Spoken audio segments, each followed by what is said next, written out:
Hi எல்லாருக்கும் வணக்கங்க. Welcome to Edumatics plus. இந்த வீடியோவில் நம்ம பார்க்க போகிறது ஒரு சூப்பரான ஒரு திட்டத்தை பற்றி தான். நன்னிலம், இது வந்து மகளிர் நில உடைமை திட்டம். இந்த திட்டத்தை பற்றி தான் பார்க்க போகிறோம்.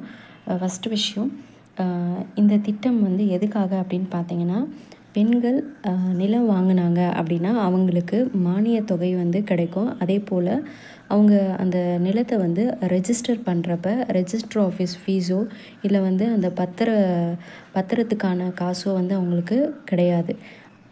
அது வந்து எந்தெந்த பெண்கள் அதுக்கு தகுதி வாய்ந்தவர்கள், அதுக்கு என்னென்ன தகுதிகள் வந்து வேண்டும் அப்படிங்கிறதான் இப்போ முழு டீட்டெயிலாக நம்ம பார்க்கலாம்.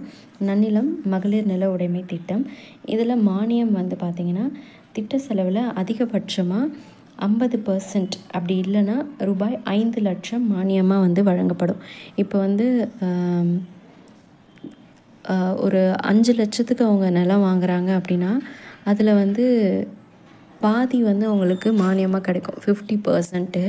அப்படி இல்லைன்னா அவங்க 10 லட்சம் 15 லட்சம் அந்த மாதிரி வாங்குறப்ப அவங்களுக்கு 5 லட்சம் வந்து மானியமாக கிடைக்கும் அப்படின்னு சொல்லியிருக்காங்க.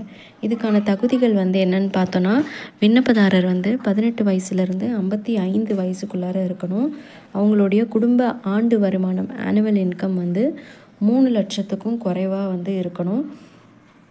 அதே போல் அப்ளை பண்ணுற அந்த அப்ளிகண்ட் விண்ணப்பதாரர் வந்து எந்த விவசாய நிலத்தையும் அவங்க சொந்தமாக வச்சுருக்கக்கூடாது.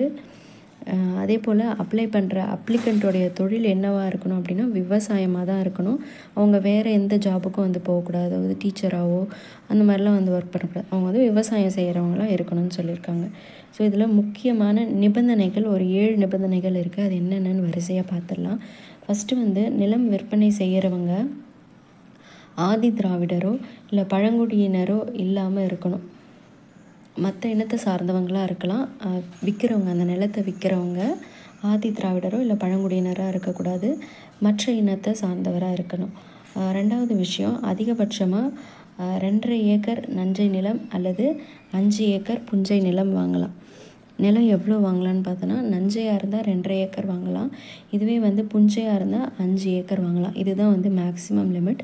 இதை விட அதிகமாக வாங்கக்கூடாது, இதுக்கு கம்மியாக வாங்கிக்கலாம். விண்ணப்பதாரர்கள் மற்றும் அவர்களது குடும்ப உறுப்பினர்கள் பெயரில் வாங்க உறுதி செய்துள்ள நிலம் வந்து 2.5 ஏக்கர் நஞ்சை நிலம் அல்லது 5 ஏக்கர் புஞ்சை நிலத்துக்குள்ளே இருக்கலாம். அடுத்தது, அந்த நிலத்தினுடைய விலை வந்து சந்தை மதிப்பீட்டின் படி தான் வந்து நிர்ணயிக்கப்படும்.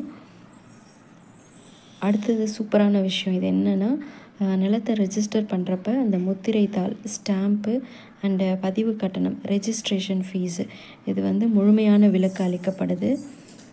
அதே போல் இவங்க வாங்கின அந்த நிலம் வந்து 10 வருஷத்துக்குள்ளே விற்கப்படக்கூடாது. இப்போ வாங்குறாங்கன்னா 10 வருஷத்துக்குள்ளார கண்டிப்பாக அந்த நிலத்தை அவங்க விற்கக்கூடாது. அடுத்த விஷயம், பயனாளிகள் இந்தியன் ஓவர்சீஸ் வங்கியின் மூலம் கடனாக பெற்று நிலம் வாங்கலாம். அவங்க வந்து பேங்க்கில் லோன் வாங்கி கூட வந்து நிலத்தை வாங்கலாம் அப்படின்னு சொல்லியிருக்காங்க. ஸோ இதுதான் வந்து நிபந்தனைகள்.